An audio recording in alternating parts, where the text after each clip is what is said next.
Alors devant nous, on a un défibrillateur externe automatique en fait qui permet, si la victime est en arrêt cardio-respiratoire, de pratiquer les gestes d'urgence, enfin dire du moins le choc électrique.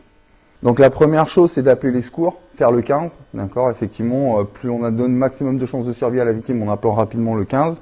Et ensuite, si on sait qu'on a un DAE vraiment à proximité, soit on va le chercher, soit on demande à quelqu'un d'aller le chercher. Mais il faut pas perdre de temps non plus sur le fait de masser. C'est quand même extrêmement important de masser plutôt que de mettre un DAE. Il faut savoir que les temps d'intervention à Saint-Pierre sont relativement courts, donc vaut mieux privilégier l'appel et le massage que la pose d'un DAE. Donc c'est extrêmement simple. On a des patchs ici, ça suffit simplement de l'ouvrir et regardez dessus, il y a des dessins. À l'endroit, il faut mettre le patch. Donc sur la poitrine et sur le côté de la personne. Et ensuite, il suffit simplement d'aller appuyer sur le bouton vert pour mettre l'appareil en fonction. Et ensuite, l'appareil va vous dire tout ce que vous devez faire. Appliquez les électrodes sur la poitrine nue du patient. Branchez le connecteur des électrodes à côté du voyant clignotant.